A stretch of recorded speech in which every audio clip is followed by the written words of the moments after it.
ఆ యూనివర్సిటీ యాజమాన్యాలతో సంప్రదించి ప్రధానంగా ప్రభుత్వ కళాశాలలకు సంబంధించిన ఇంజనీరింగ్ కాలేజ్, ప్రభుత్వ డిగ్రీ కాలేజ్ సంబంధించిన కామర్స్ ఇంజనీరింగ్ కాలేజ్ సంబంధించి BFSI కన్సార్షియం ద్వారా ఈరోజు కోర్సులను పెడతా ఉన్నాం.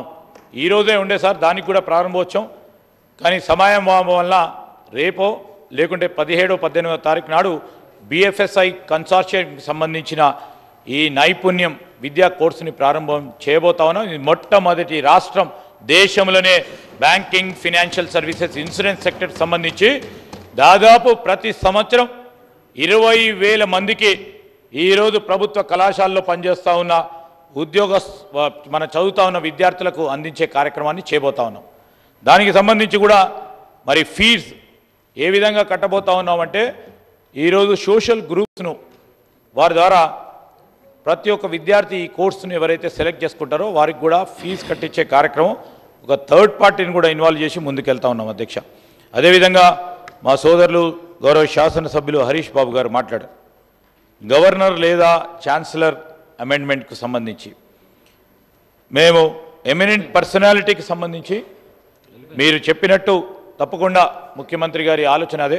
ఒక చైర్పర్సన్ని ఎమినెంట్ ఇండస్ట్రియల్ లీడర్ని పెడితే దానికి ప్రాధాన్యత ఉంటుందని వారు చెప్పే ఆలోచన మేరకే మేము కూడా ముందుకు మరి మేము బిల్లో కూడా ప్రవేశపెట్టడం జరిగింది.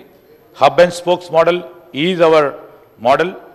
ప్రైవేట్ అండ్ స్టేట్ ఫండింగ్ విషయంలో మీరు చెప్పారు, అది కూడా పెద్ద ఎత్తున ఈరోజు ప్రధానంగా ప్రైవేటు రంగానికి సంబంధించి వారు కోరుతా ఉన్న స్కిల్ సెట్కు సంబంధించి నైపుణ్యానికి సంబంధించే ఈ స్కిల్ యూనివర్సిటీ ఉపయోగపడాలి అనే విషయంలో పారిశ్రామికవేత్తలను అదేవిధంగా ప్రైవేట్ ఇండస్ట్రీ ఇతర పార్ట్నర్స్ను కూడా సంప్రదించి వారికి కావాల్సిన నైపుణ్యం ఏదైతుందో ఆ నైపుణ్యం వారి ద్వారానే teaching faculty they will be involving themself voluntarily.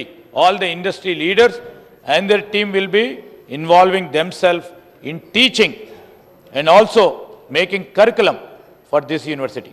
Government